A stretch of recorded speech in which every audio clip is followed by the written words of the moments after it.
দর্শক, একটা দেশকে একটা নির্দিষ্ট দিনের নাম বলে দেওয়া হয়েছে। বলা হয়েছে, এই দিনের মধ্যে তুমি যদি মাথা না নোয়াও তাহলে তোমার উপর এমন আঘাত আসবে যা তুমি কল্পনাও করতে পারো না। আর সেই দেশটা চুপ করে বসে না থেকে পাল্টা বলে দিয়েছে, আমরা যুদ্ধের জন্য পুরোপুরি প্রস্তুত। এখন প্রশ্ন হলো, এই ডেডলাইনের পর কি ঘটবে? পুরো মধ্যপ্রাচ্য কি সত্যিই জ্বলে উঠবে, নাকি শেষ মুহূর্তে কেউ একজন ব্রেক কষবে? দর্শক, আজকের ঘটনাগুলো এতটাই জটিল, এতটাই স্তরে স্তরে সাজানো যে পুরোটা না শুনলে আপনি আসল ছবিটা কিছুতেই বুঝতে পারবেন না। গল্পটা শুরু হচ্ছে একটা প্রণালী দিয়ে, হরমুজ প্রণালী, পৃথিবীর তেল বাণিজ্যের সবচেয়ে গুরুত্বপূর্ণ ধমনী। প্রতিদিন লক্ষ লক্ষ ব্যারেল তেল এই সরু জলপথ দিয়ে এক প্রান্ত থেকে আরেক প্রান্তে যায়। এই পথ বন্ধ হলে কি হয় জানেন? আপনার গাড়ির তেলের দাম দ্বিগুণ হয়ে যায়, আপনার রান্নার গ্যাসের সিলিন্ডারের দাম আকাশ ছোঁয়া হয়, পুরো বিশ্ব অর্থনীতিতে একটা ভূমিকম্প আসে। আর ঠিক এই প্রণালীকে কেন্দ্র করেই এখন দুই পরাশক্তি মুখোমুখি দাঁড়িয়ে আছে। ডোনাল্ড ট্রাম্প একটা আলটিমেটাম দিয়েছেন। সোজা বাংলায় বললে তিনি ইরানকে বলেছেন, শনিবারের মধ্যে ঘোষণা দাও যে হরমুজ প্রণালী সবার জন্য উন্মুক্ত, কোনো জাহাজে কোনো বাধা নেই, কোনো টোল নেই, কোনো হুমকি নেই। যদি এই ঘোষণা না আসে তাহলে আমেরিকা বড় ধরনের সামরিক অভিযান চালাবে। কিন্তু দর্শক, এখানে একটা কথা আছে যেটা বেশিরভাগ মানুষ খেয়াল করেন না। এই আলটিমেটামের পিছনে একটা দীর্ঘ ইতিহাস আছে, একটা ভাঙা চুরির গল্প আছে, একটা বিশ্বাসঘাতকতার নীল নকশা আছে। মনে আছে কিছুদিন আগে কি হয়েছিল? আমেরিকা আর ইরানের মধ্যে একটা সমঝোতা হয়েছিল। অনেকে বলেছিল এবার হয়তো শান্তি আসবে, যুদ্ধের দামামা থামবে। কিন্তু আমি সেদিনও বলেছিলাম, আমেরিকা আসলে চুক্তি চায় না, আমেরিকা চায় সময়, প্রস্তুতির সময়। আর ঠিক সেটাই ঘটল। সেই সমঝোতার কালি শুকাতে না শুকাতে আমেরিকা উল্টো পথে হাঁটতে শুরু করলো। নিষেধাজ্ঞা তোলার বদলে আরও কঠিন নিষেধাজ্ঞা চাপিয়ে দিল। আর এখন সরাসরি যুদ্ধের হুমকি। কিন্তু ইরান কি ভয় পেয়েছে? দর্শক, উত্তরটা হলো একদম না। বরং ইরান এমন কিছু পদক্ষেপ নিয়েছে যা শুনলে আপনি বুঝবেন এই দেশ পিছু হটার মোডে মোটেও নেই। প্রথমত, ইরানের পার্লামেন্ট স্পিকার একটা কথা বলেছেন যেটা গভীরভাবে ভাবার মতো। তিনি বলেছেন, আমেরিকার সাথে কথা বলার যোগ্যতা সেই মানুষেরই আছে যে আমেরিকার বিরুদ্ধে যুদ্ধ করার সাহস রাখে। আর বুকে সত্যিকারের সাহস আছে কেবল সেই মানুষই আমেরিকার সামনে দাঁড়িয়ে আলোচনা করতে পারে। এই কথাটা কিন্তু শুধু বাগাড়ম্বর নয়, এর পেছনে একটা কারণ আছে। আর ঠিক এই জায়গাতেই আসে সবচেয়ে চাঞ্চল্যকর তথ্যটা। ইরান স্পষ্ট জানিয়ে দিয়েছে, আমরা আমেরিকার কাছে কোনো আলোচনা প্রস্তাব পাঠাইনি, আমরা কোনো অনুরোধ করিনি। মধ্যস্থতাকারীরা নিজেরা এসেছিল এবং বলেছিল আমরা শান্তি চাই, আমরা শুধু তাদের অনুমতি দিয়েছিলাম কথা বলার জন্য। এর মানে কি? এর মানে হলো, আমেরিকা যখন বলছে, ইরান নিজে এসে ক্ষমা চেয়ে বলেছে যে হরমুজ প্রণালীতে হামলাগুলো ইচ্ছাকৃত ছিল না, সেটা প্রযুক্তিগত ত্রুটি ছিল। সেই কথাটা ইরান সরাসরি অস্বীকার করেছে। ইরান বলছে, এরকম কোনো সাফাই আমরা দেইনি, আমরা যা করেছি সচেতনভাবেই করেছি। দর্শক, এখন একটু থামুন। এই দুই পক্ষের বক্তব্য পাশাপাশি রাখলে যে ছবিটা ফুটে ওঠে সেটা অত্যন্ত উদ্বেগজনক। একদিকে আমেরিকা বলছে ইরান দুর্বল হয়ে গেছে, অন্যদিকে ইরান বলছে আমরা পূর্ণাঙ্গ যুদ্ধের জন্য প্রস্তুত। কে সত্য বলছে, নাকি দুজনেই নিজের নিজের দর্শকদের জন্য নাটক শুরু করেছে? এই প্রশ্নের উত্তর হয়তো আগামী শনিবারের পর পাওয়া যাবে। কিন্তু গল্প এখানেই শেষ নয়, বরং এখান থেকে আসল মোড়টা শুরু হচ্ছে। স্যাটেলাইট ছবি এসেছে, আর সেই ছবিতে যা দেখা যাচ্ছে তা গোটা বিশ্বের নিরাপত্তা বিশেষজ্ঞদের ঘুম হারাম করে দেওয়ার জন্য যথেষ্ট।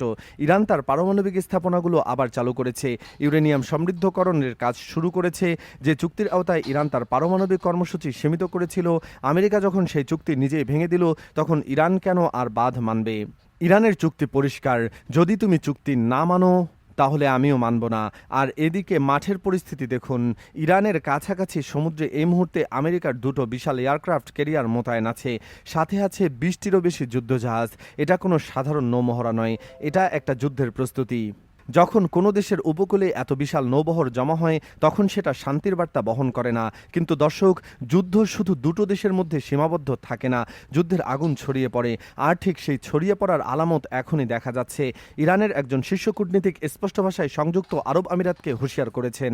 তিনি বলেছেন, ইউই আমেরিকা আর ইসরায়েল সহযোগিতা করেছে, এই বিষয়ে ইউইকে অবশ্যই জবাবদিহি করতে হবে। ইরানের পার্লামেন্টের সদস্যরাও একই কথা বলেছেন। তারা বলেছেন ইউই থেকেও বদলা নেওয়া হবে। এখন চিন্তা করুন, যদি ইরান সত্যি ইউএর বিরুদ্ধে কোনো পদক্ষেপ নেয় তাহলে কি হবে? দুবাই, আবুধাবি, এই শহরগুলোর পৃথিবীর অর্থনৈতিক কেন্দ্র, লক্ষ লক্ষ প্রবাসী সেখানে কাজ করেন। বাংলাদেশ, ভারত, পাকিস্তানের কোটি কোটি মানুষের জীবিকা সেখানে বাধা। যুদ্ধের আগুন যদি সেখানে পৌঁছায় তাহলে শুধু মধ্যপ্রাচ্য নয়, দক্ষিণ এশিয়ার অর্থনীতিতেও ধস নামবে। আর এদিকে ইরানের সুপ্রিম ন্যাশনাল সিকিউরিটি কাউন্সিলের প্রধান এমন একটা কথা বলেছেন যেটা পুরো সমীকরণই বদলে দিতে পারে। তিনি বলেছেন, ইরানের অবকাঠামোতে যদি আঘাত আসে, সেটা রেললাইন হোক বা রাস্তায় হোক, তাহলে ইরান সরাসরি ইসরায়েলের উপর মিসাইল নিক্ষেপ করবে। এর মানে কি বুঝুন, আমেরিকা মানবে ইরানকে আর ইরান পাল্টা মারবে ইসরায়েলকে। এটা একটা অত্যন্ত বিপজ্জনক কৌশল, কারণ এতে যুদ্ধের পরিধি এক লাফে কয়েক গুণ বেড়ে যায়। ইসরায়েল তখন চুপ করে বসে থাকে না, ইসরায়েল পাল্টা মারবে, তখন হিজবুল্লাহ, হুতি, ইরাকের মিলিশিয়া সবাই জড়িয়ে পড়বে। পুরো মধ্যপ্রাচ্য একটা আগুনের গোলায় পরিণত হয়েছে। কিন্তু দর্শক, এই অন্ধকারের মধ্যেও কিছু আলোর রেখা দেখা পাওয়া যাচ্ছে, আর সেই আলো আসছে অপ্রত্যাশিত কিছু জায়গা থেকে। কাতারের একটা উচ্চ পর্যায়ের প্রতিনিধি দল এই মুহূর্তে তেহরানে বসে আছে। তারা মরিয়া চেষ্টা করছে যাতে যুদ্ধ থামানো যায়। পাকিস্তান ক্রমাগত ইরানের পররাষ্ট্রমন্ত্রীর সাথে যোগাযোগ করছে। ওমানে যাচ্ছেন ইরানের পররাষ্ট্রমন্ত্রী আরাকচি, সেখানে ওমান এবং অন্যান্য আরব দেশগুলোর সাথে সরাসরি আলোচনা হবে। এমনকি সৌদি আরবও এবার ইরানের বিরুদ্ধে বিরূপ মন্তব্য করছেন না। এটা কিন্তু আগের যে কোনো সংকটের চেয়ে আলাদা। আগে সৌদি আরব ইরানের বিরুদ্ধে সরাসরি অবস্থান নিত, এবার তারা চুপ। এই চুপ থাকাটাই একটা বড় বার্তা। আর এদিকে একটা খবর আসছে যেটা একটু ভিন্ন মাত্রা যোগ করেছে। ইসরায়েলে মোতায়েন করা আমেরিকার F-22 র্যাপটর যুদ্ধ বিমানগুলো ফেরত নিয়ে যাওয়া হচ্ছে। F-22 হলো আমেরিকার সবচেয়ে উন্নত স্টেলথ ফাইটার জেট। এগুলো ইসরায়েলে রাখা হয়েছিল ইরানের বিরুদ্ধে সম্ভাব্য অভিযানের জন্য। এখন এগুলো ফেরত যাচ্ছে। এটা কি শান্তির সংকেত, নাকি এটা একটা কৌশলগত পুনর্বিন্যাস, যেখানে আমেরিকা নিজের ঘাঁটি থেকে অভিযান চালাতে চাইছে? এই প্রশ্নের উত্তর এখনও স্পষ্ট নয়। তবে রাশিয়ার একটা পদক্ষেপ আছে যেটা সবার নজর এড়িয়ে যাচ্ছে। রাশিয়া দ্বিতীয়বারের মতো ঘোষণা দিয়েছে যে তারা তাদের বিজ্ঞানী ও কর্মীদের ইরানের বুশেহর পারমাণবিক বিদ্যুৎ কেন্দ্রে ফেরত পাঠাচ্ছে।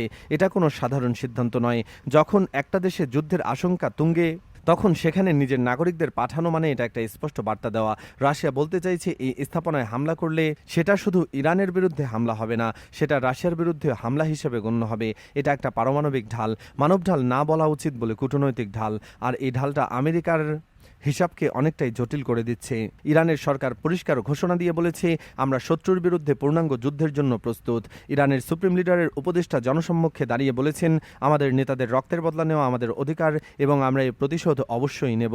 অন্যদিকে ডোনাল্ড ট্রাম্পও নিজেদের একটা অদ্ভুত টুইট করেছেন।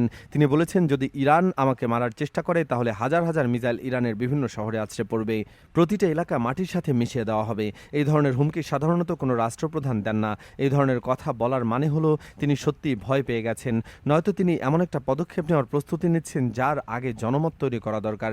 ইতিহাস সাক্ষী, যুদ্ধ কখনো কাউকে জেতায় না, কিন্তু ইতিহাস এটাও সাক্ষী যে ক্ষমতার মোহে মানুষ বারবার সেই ভুল করেছে। এবারও কি সেই ভুল হবে, নাকি শেষ মুহূর্তে বিবেক জাগবে? দর্শক, আপনার কি মনে হয়, এই সংকট কি শান্তিপূর্ণভাবে সমাধান হবে, নাকি আমরা একটা নতুন যুদ্ধের দরজায় দাঁড়িয়ে আছি? কমেন্টে আপনার মতামত জানান। আর এই তথ্যগুলো যদি গুরুত্বপূর্ণ মনে হয় তাহলে শেয়ার করুন, যাতে আরও মানুষ জানতে পারে আসলে কি ঘটেছে। শনিবারের পর যে কোনো আপডেট আসা মাত্রই আমি আবার আপনাদের সামনে হাজির হব।